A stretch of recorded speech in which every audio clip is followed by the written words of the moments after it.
Welcome, everybody. Today is Tuesday, April 4th, 2017. Gamerkulture is the drive, passion, and dedication to all things in gaming by the Grand Geek Gathering. The ever-changing world of gamerkulture involves communities of all types, that car roaring loudly outside, the evolving industry that surrounds us, and the people who use it for the betterment of all.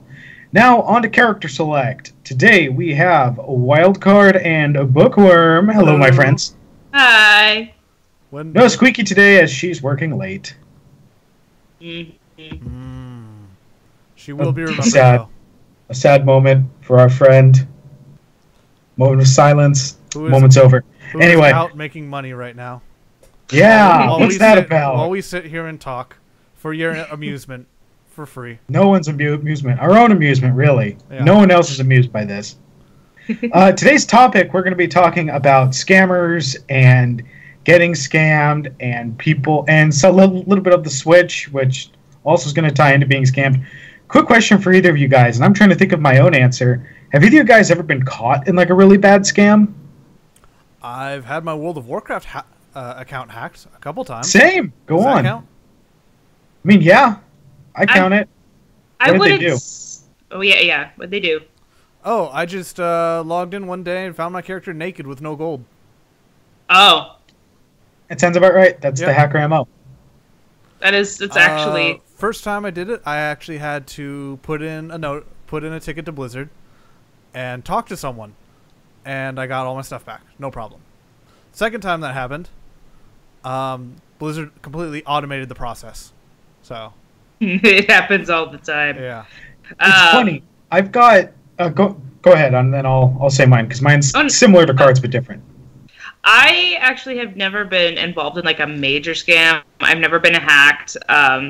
Yeah, I use passwords that are ridiculous, so I've never been hacked. Although there was an attempt on my Steam account, but the good thing about email verification is they email you being like, "Did you access this account?" and it stops them. So yeah, I mean, at least it stops that method. There's other ways to hack into someone's account, but I have bought. I'm getting that all the time now from another Gmail account that I have that I don't use. There's nothing on it. And yet some dude in China really wants that Gmail account. I don't know why. There's literally nothing on it. There's nothing there. But I mean... passwords, yeah. Yeah. So, but I mean, other than that, the hacking attempts, the only thing I've been involved in is that I've bought some really shady... games off of Steam Greenlight when I was young and naive, like 2 years ago, and and just complete. People like to say No Man's Sky is a scam, but at least they're still updating their games. I mean, these are people who literally just bought assets off the Unity store and didn't do anything, and they didn't respond to the people in the community who have questions, and they just give up the game because it's a sale point. So, I mean, I consider that a scam. And it wasn't Digital Homicide. It wasn't none of the other shady developers on Steam. There's a lot of them. Yeah. So. My story, again, very very similar to cards. It was WoW. I got hacked. I logged on and immediately noticed on my login screen that my character's naked. Several of my characters are naked. I'm like, oh, okay. So I log into the game. And sure enough, I'm in the main city. I'm naked. I have no gold. I have no items. My bank account's been wiped out. I'm like, all right. I freaked out for a minute. I was like, how does this happen? How does this happen? Oh my god. Guildy's like, oh, you need some extra security stuff. Like, da da da da. That's what prompted me to buy the. I don't have it near me, but the authenticator. The authenticator. Here it is. A little WoW authenticator. Go ahead and hit that button right now and show everyone the number. No. Which is really nice because it generates a new number every time you use it. But interestingly, before anyone told me, or I submitted a ticket, I was waiting for them to get back to me. While I was waiting for them to get back to me, someone told me, oh, there's an automated process you can do where you go onto their site and you hit a button, and it will roll back everything that you've sold in the last so long. And it's like it will reset you to what money you had. It'll give you your items back. Da da da da. So I did that, got a bunch of items back. I think there was like one item I was missing, which was a bummer because it was like a headpiece for a set that I really liked that I no longer had. This was before they did the whole saving, like you could just click on saved looks. But then, so I had all my gear back, had my money back. The ticket came in. They're like, oh yeah, we're gonna roll everything back for all your characters. I'm like, oh sweet, so now all my characters are gonna have my stuff back. So I reloaded my account. I had all of my stuff back already equipped, and my mailbox was now full with a copy of everything that I just gotten back. I was like, how do I handle this? I was like, I could sell everything and make a couple hundred gold. I'm like, but that might get me in trouble. I put everything in the bank, and I'm like, if they haven't said anything by next expansion, I'll just sell everything. Next expansion rolled around, never said anything. I just sold everything and made a couple hundred gold. I don't think Blizzard cares about a character having an extra couple hundred gold. Yeah, and you're right. I was just like a little paranoid. I'm like, I don't want to be an asshole or something and be like, that guy took advantage of us. So I put it away. But yeah, that's really the only time I think I've really ever been really scammed, like purposefully scammed by someone. I've never gone through what like people are going through right now with the Switch. Card, you actually brought this to our attention because I didn't realize this was happening.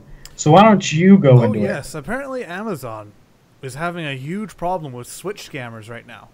It's either they're trying to sell their Switch for like $50, $60, $70, $80, like well below price points. And so people see that and it's like, oh, I want a Switch for like $50. Yeah. They buy it, they get a Wii or a Wii U instead, if they get anything at all. And apparently this is rampant on Amazon.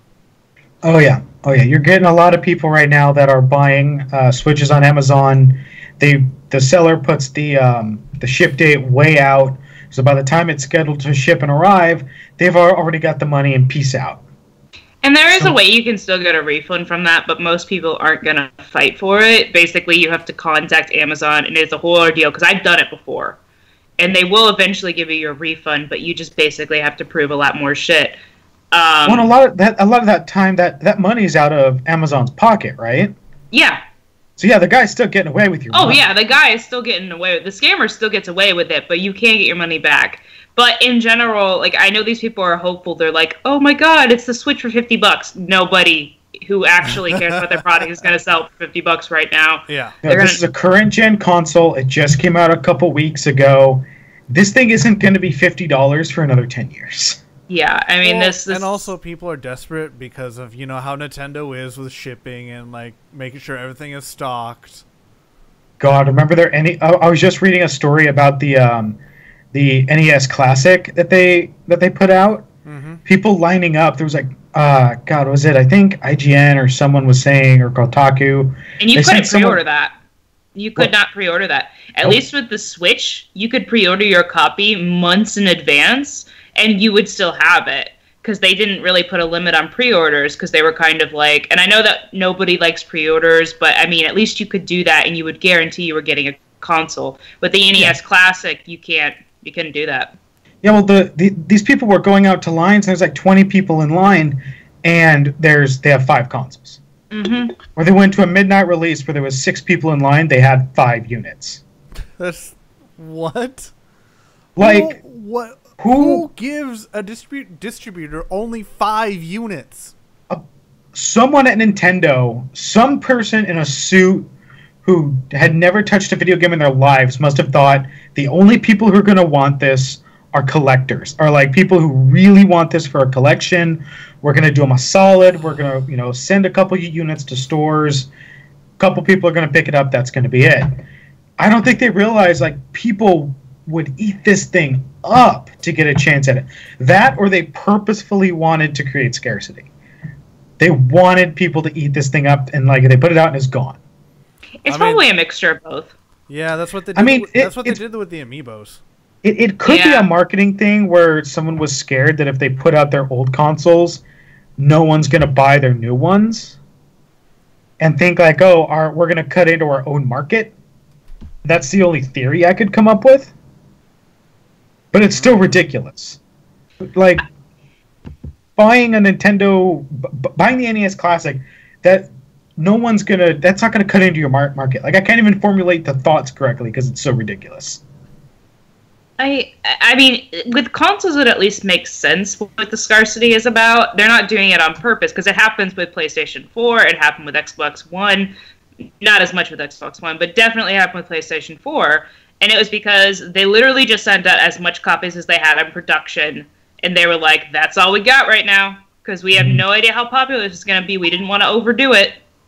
And, what is it with developers not being able to understand how popular something is? Do they not have access to social media? They don't. Not look at their numbers? It's really hard to judge because you don't want to send out 500,000 units when only 100,000 people are going to buy the unit.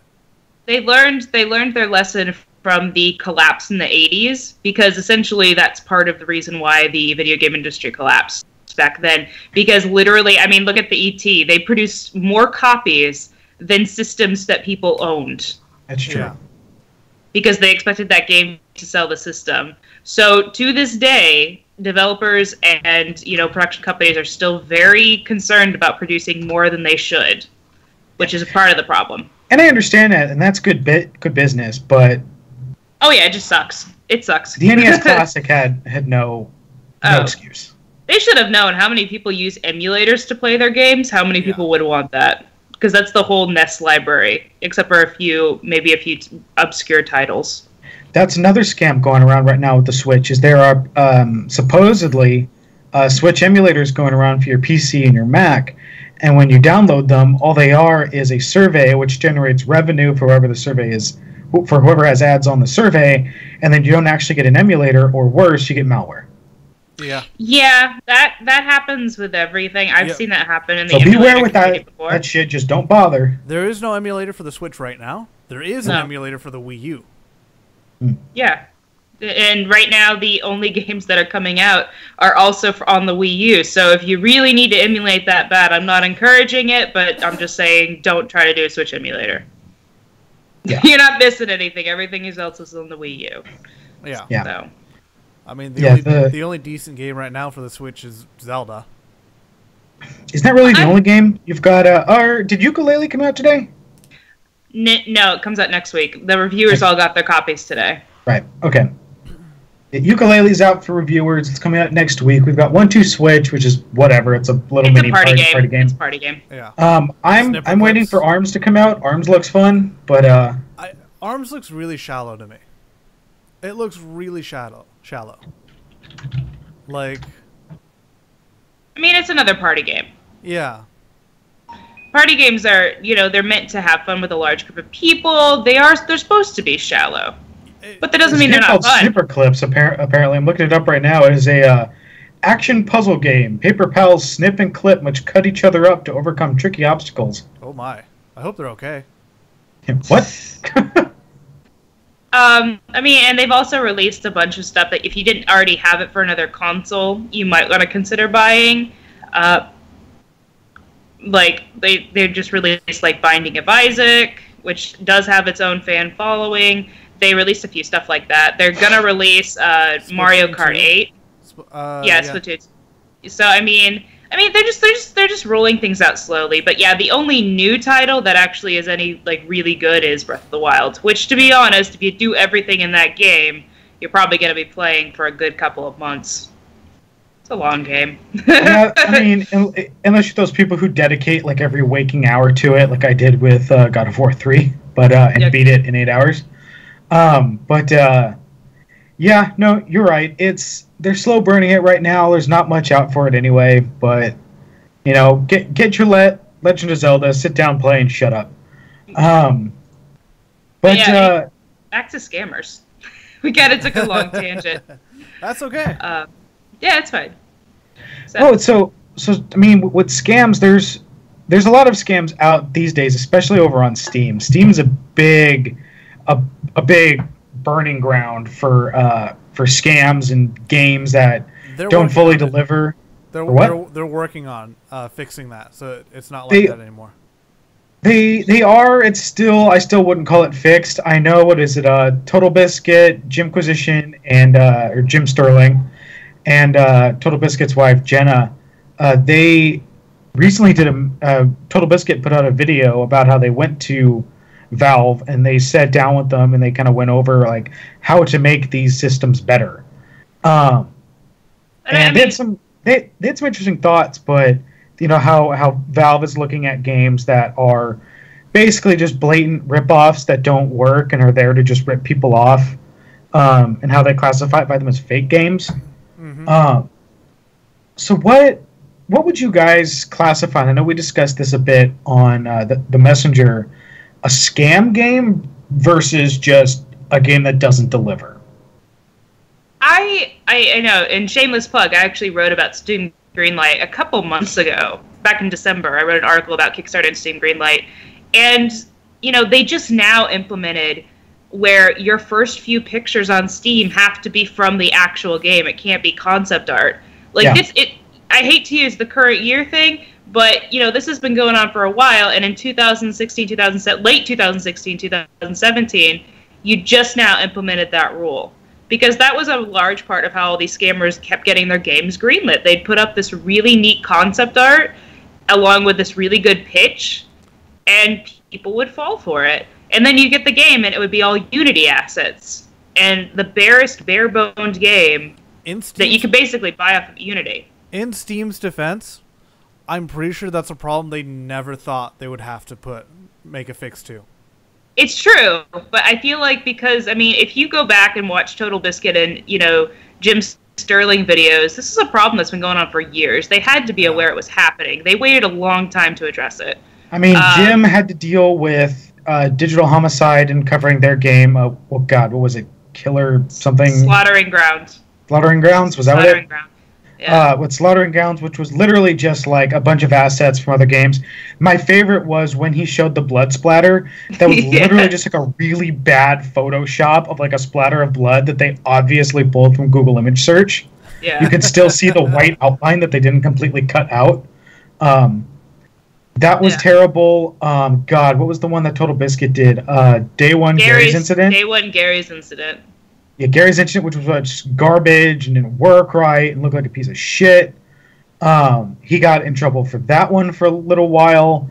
And, I mean, that goes into a whole thing of, you know, how to take advantage of just Steam and YouTube and everything like that. But like, so when, like, are these games a scam, though? Like, is that, you know, could you argue that these were games that were made intentionally to be bad and just rip people off, or is it just an example of people that tried to make a game, legitimately tried to make a game, and it fell short and people got upset? I think on the consumer end, you have to look at the company's history. If this is their first foray into it, you probably shouldn't pick up the game anyway because this is their first try. Unless, you know, you see good reviews, you see good gameplay of it, then that's okay. But you got to look at the history. Like, if they've regularly updated the game and made changes to it, then yeah, it's a legit game. I would counter that with H1Z1, but go on. What happened with that? Or DayZ. Excuse me, DayZ. DayZ, they kept... God, which one am I thinking of? Which one was the copy of the... The really bad one? It's no longer called anything with Z in the title. No, it's no longer... It can't have Z in the title. It has... It's like... Which one was the Armo mod? Oh, the Armor mod was DayZ. DayZ. Armor mod was DayZ. So H1Z1 was the copy, basically a copy of DayZ that just took assets from it and was like, "Here's our game.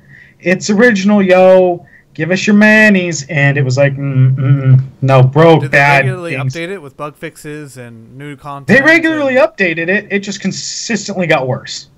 Yeah, you're right. Yeah, they actually can't have Z in the title, so it has to be under a different name.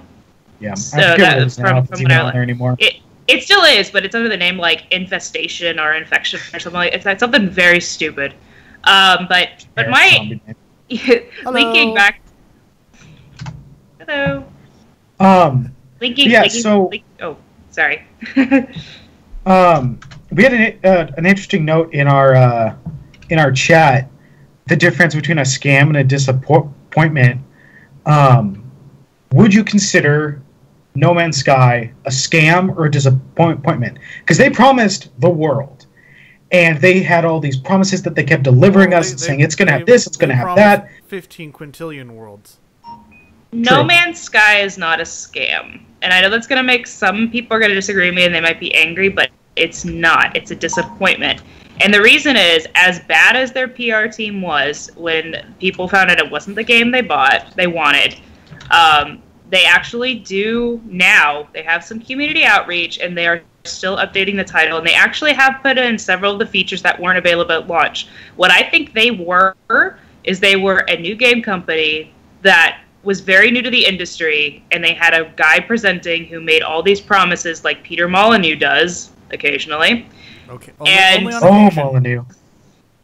And they couldn't deliver necessarily on time. So I think they should have delayed it and then had a better PR team, because I still go back and play it, and they have put in most of the stuff that they said, with the exception of multiplayer. So, I mean, it's still a work in progress, but I don't consider them a scam because it genuinely seems like they really wanted to make a game, and it was just inexperience, and the community itself was really bad. But it was mostly their fault. I mean, I think a lot of people reacted negatively to it, as they should have, but with the fact that they had no community outreach, no PR team whatsoever, it just fanned the fire, and it, people called it a scam, but it really wasn't. In all honesty, there was there were warnings. I could see warnings a little bit, like before the game came out. Like, they kept showing off the same area. Mm-hmm. And I remember the interviewer asking, like, oh, why are you showing us this area again? Why don't you show us a different planet? It's like, oh, I don't know. I just kind of like this area. And it's like... Yeah, and that's one of those things, like, to worry about. It's like, here's one thing that looks really good. Awesome. Can we see more? No! Yeah. And that's what I mean. The guy that they had presenting everything, who I think is the head of Hello Games, was that guy? I think so. He's like a mini Peter Molyneux. He makes promises that I don't think he knows if his developers can keep or not. But admirably, his plans are up here. Yeah. The problem is, a lot of times, the deliverance is right around here. He's got a lot of heart, and that's the thing that I think that, he's not just doing this to make a quick buck. He really does want to make games and wants to please the community. And I think that's the difference between a disappointment and a scam. Honestly, it's the intent. I think John mentioned that earlier. Yep. So, and I just don't see... I didn't mention it here, but... No, yeah. it's the intent behind the action that determines whether it's a disappointment or a scam. If the developer is going out saying, like, I just want to make a quick buck, I'm just going to throw something together quickly and see if I can attract some people, that's a scam. Like, I'll admit, Game Dev Tycoon, I've done that a few times. Just thrown something cheaply together just to get a little bit of money. Mm-hmm. And that's funny that Game Dev, like, gives you a little bit of insight. It's shit. Like, I need just an injection of money. Like, we need some cash now. Let's put out something that's just shit that people are going to buy. We'll use that money for something else. And funnily enough, that really does describe most of Digital Homicide's other games before Slaughtering Ground. If you look at their games, they basically have one or two games that they just reskin and release over and over and over that people buy. But it's the same shit with, like, Bejeweled or games like that, or Flappy Bird clones. People are going to buy them. All you have to do is make it. If you make it and you make $100, great. I think the difference, though, is that, I can forgive a game developer for doing something like that, especially with shovelware, because, like, I like Platinum Games, but Platinum Games make some really bad, like, TV tie-ins and movie tie-ins, and it's basically like, we have to do this for money, but then they'll make something like Bayonetta, which is amazing. And that's what you do, right? Like, they call that stuff shovelware when they just make a game that's it's a licensed game. It's like, hey, here's Narnia the game. Yeah. You've got you make a basic game, you slap the name on it. You're like, here's basically the movie, but the game. Mm-hmm. It's not great. It's not shattering any barriers. It's not going to win any awards. But People are going to buy it. You're going to make money. Instead of voice acting, they just recorded from the movie. Oh, they do that. But I think the difference is that when you have Digital Homicide they didn't even put any effort into what they were doing. They literally bought games off of the Unity store, which are not meant to be sold. They're meant to be like framework, and then you build your game around it, and they just sold it. I don't know how they didn't get sued for that, to be honest. I mean, they lost a ton of money trying to sue everyone else and their mother, so... Well, yeah, okay. It could be that they just made some tweaks to make it just generic enough. Yeah. So where does the fault come back to? Does that come back to... Is it solely on the developer? Because I would argue, like we said, like if... Yeah, initially it's on the developer for making a game. Like, slap on the wrist, how dare you, like, just make a piece of shit because you know people are going to buy it, and then you get out of here before people realize it sucks. But if people keep buying the game and keep being, like, complaining that it's bad, like, people need to realize, why don't you read a review? Why don't you watch a video?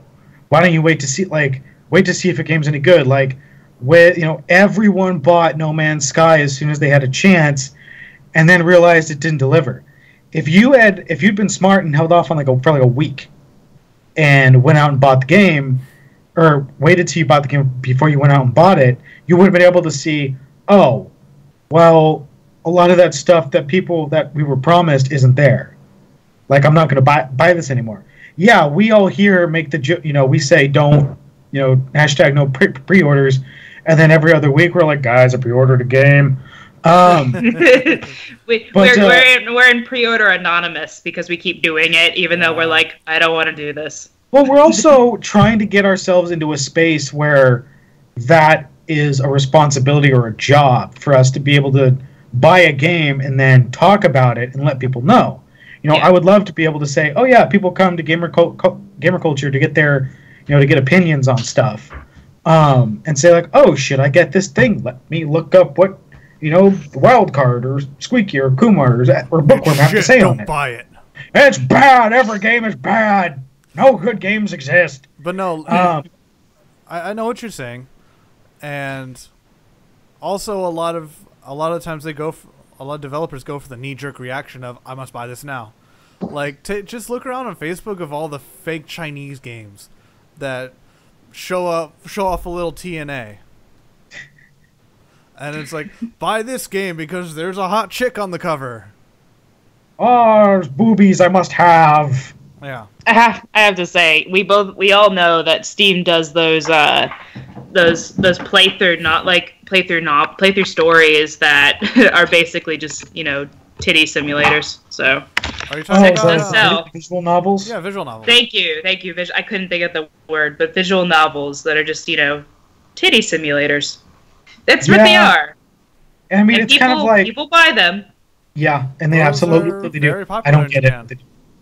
I know. It's like a book. It is. I own a few visual novel games. I mean, they actually have stories. They're not just porn. But so I get the appeal, but I'm just like, weird stuff sells on Steam, and they could be delivering exactly what their audience wants, whether or not we might not consider it a game or not. But I really just think, like, in general, you do have to do all the background research. I mean, it's like, I hate to say it, but buying a video game can be a lot like researching. You have to research what you're buying. You got to at least see one review from somebody you trust. And I don't trust reviews from IGN. I really don't. So, but I mean, I'll go to like YouTubers and stuff like that, and they tend to have pretty decent reviews. Or I'll just ask you guys if you've never played it before. I think I did that with God of War. I said, hey, this looks like something I want to get into. Have you guys ever played it? Yes. So. I think the handheld ones aren't as great. They aren't terrible, but the console ones are where it's at. I got the original. Yeah, the original. I got a compilation, so it came with the handhelds, but I got all 3 main games for the price of one, so... The only time God of War ever disappointed me was I was playing God of War 3... Or rather, I'd had played it. I beat it on normal, beat it on easy, beat it on hard. I was playing it on very hard at the time. when I was going through my folklore and mythology class. And at the end of the class, we had to do a paper on something that dealt with the hero's journey. And I looked at Kratos, and I was like, well, Kratos' story is very much the hero's journey until the... hit my mic. Until the very end. Mm-hmm. Because he has his moment of redemption. Have you played them yet? No, I'm still in one, but you could... No spoilers. No spoilers. At the very end, he does, and Card, I'm sure you know what I'm talking about, he does go through a scene that is his redemption scene. And then just messes all of it up. And screws it up with the hero's journey. He's supposed to have his redemption. The hero learns their lesson, and they move on from that. In God of War, he learns his lesson. It's super touching. He has this moment of redemption for all of his scenes, for all this weight that he's carried on himself. You're finally like, oh my god, he's just going to let it all go and realize that this quest of vengeance was stupid. And then he wakes up from his awesome dream and beats the shit out of Zeus. And I mean, you get an achievement for filling your screen with blood. That's all I'm going to say. But it's ridiculous. But going back to scams because we got away from that a bit. Again. So yeah, well, that's us. Welcome to Gamerkulture. So do you think it's really just intent? Like, is it all on the dev? Like, did you intend to scam the person, or could you scam someone without meaning to? Could they have been like, this was an earnest effort at making a game, and it still could have been a scam? I think if they took an honest effort at it, it's not a scam. If they didn't... Yeah, so by making it an honest effort, immediately that changes it into a disappointment, not a scam. Mm-hmm. And then that's more on the buyer's fault for not doing enough research into the game, as opposed to the actual company. Because as soon as you make an honest effort, it's no longer a scam. So, I mean... I don't know. It's kind of like one of those things, like successfully scamming someone, the majority of the blame goes on the people who create the scam, but you also have to put a majority of the blame on the people who fall for it. Like we were talking about, I mean, I feel bad for people who are getting scammed with a Nintendo Switch, but you should know nobody is selling on Amazon a Switch for $50. Yeah, okay.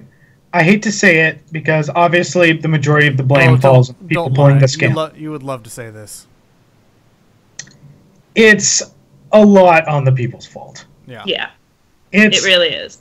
Look, like we said at the beginning, if a Switch is on Amazon, if it's on eBay, if it's anywhere for $50, and it's not parts, idiot.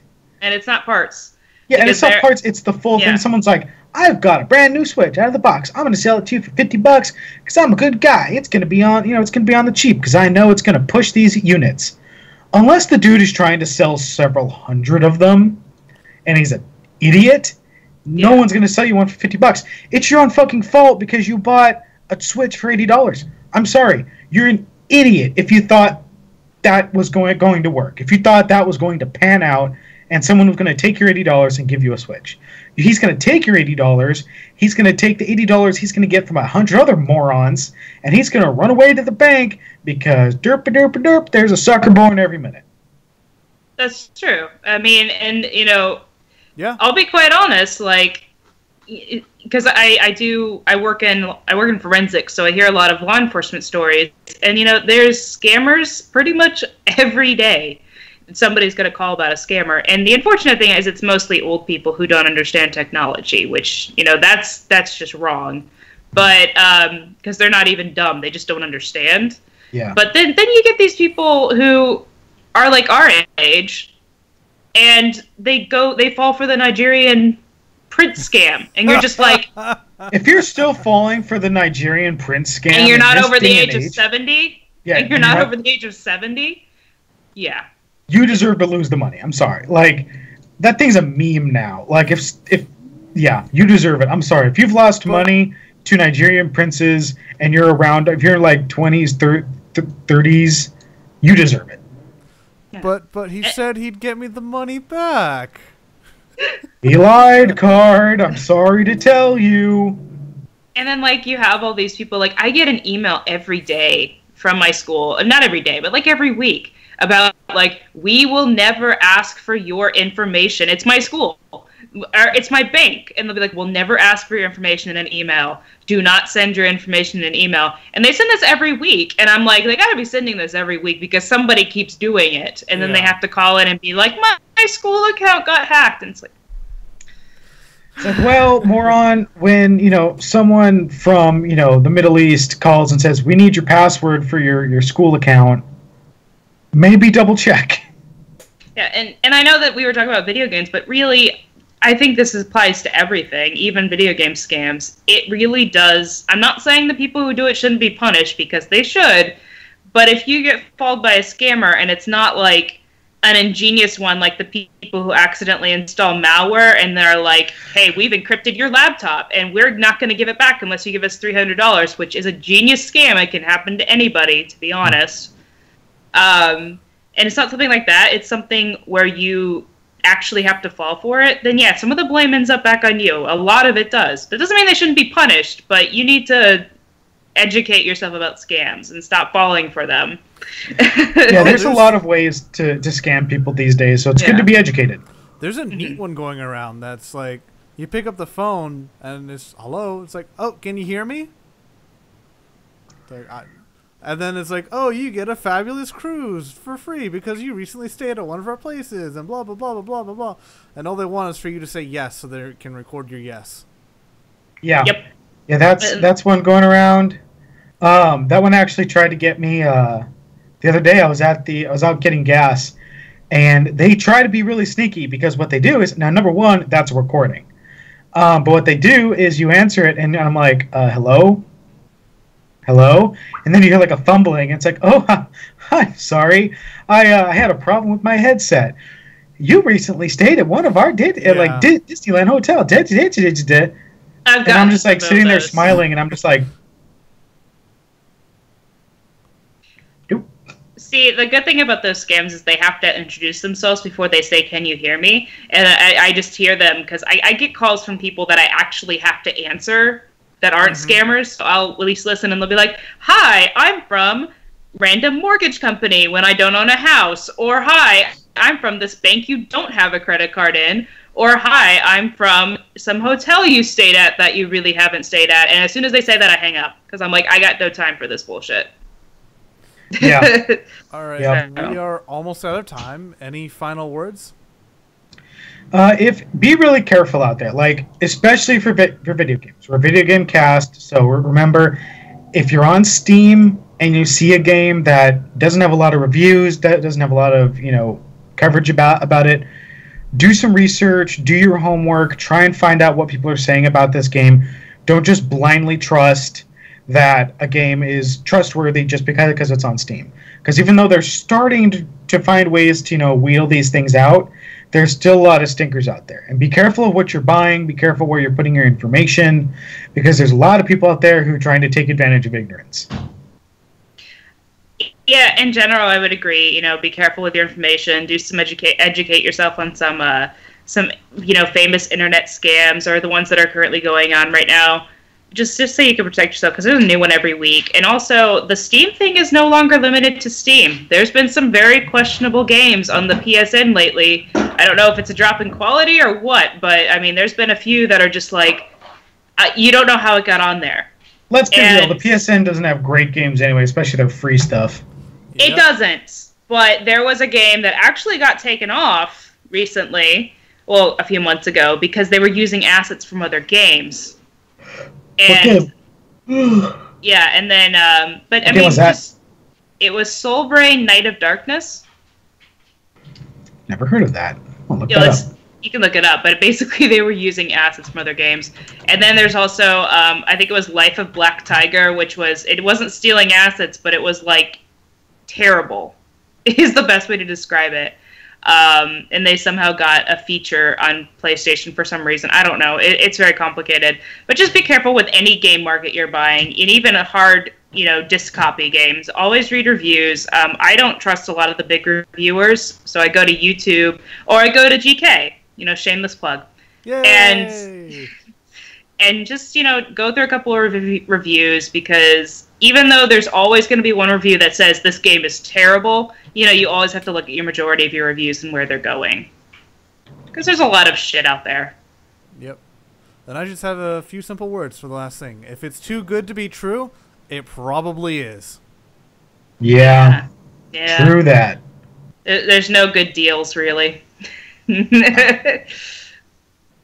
All right, everyone. Well, thank you very much for watching and listening. Don't forget to follow us on YouTube. Don't forget to follow us on Twitter, Facebook. Don't forget to check out the website at thegrandgeekgathering.com. Like our videos, subscribe to our content so you always stay up to date. Any final words, my friends? Feel free to follow us on Twitch as well. Absolutely. Follow us on here so you always know when we go live. And Twitter and Facebook. I said Twitter and Facebook. Come on. Oh, you did? Oh, okay. He totally Absolutely. did. Okay. I remembered. I remembered this time. All right, everyone. Thank you so much. Join the gathering. Stay cultured. Have a great week. And GGG. I don't know, man.